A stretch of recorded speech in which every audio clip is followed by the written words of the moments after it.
नाज़रीन, आप रुख करते हैं 2 मील की तरफ, जहां से हमारे डिस्ट्रिक्ट अटक के ब्यूरो चीफ अल्ताफ ताहिर की खुसूसी रिपोर्ट के मुताबिक दरबार आलिया नक्शबंदिया घमगोल शरीफ कोहाट के सजादा नशीन अलहाज पीर सैयद हबीबुल्ला शाह की जेर सदारत, अजहर महमूद नक्शबंदी, इसरार अहमद नक्शबंदी के जेर एहतमाम और कासिम महमूद नक्शबंदी की जेर सदारत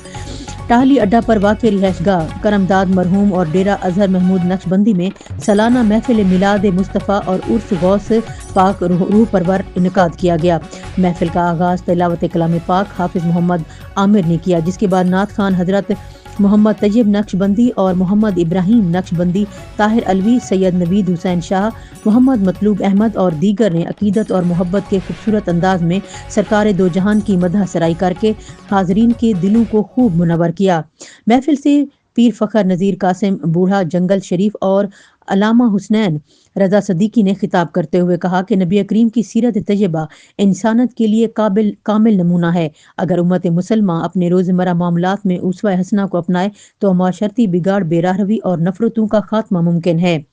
हजूर पाक ने अमन, बर्दाश्त, अदल और मोहब्बत का जो पैगाम दिया, वही हमारे लिए दुनिया और आखिरत की कामयाबी का जामिन है। उलमाए कराम का कहना था कि हजरत शेख अब्दुल कादिर जिलानी रहमतुल्लाह अलैह की तालीमात बंदगी, तकवा और इस्लाह नफ्स का दर्स देती हैं। उसकी महाफिल हमें अपने बातन की इस्लाह और दीन से ताल्लुक मजबूत करने की याद दहानी कराती हैं। महफिल के इख्तिताम पर दुरूद व सलाम और इज्तिमाई दुआ की गई।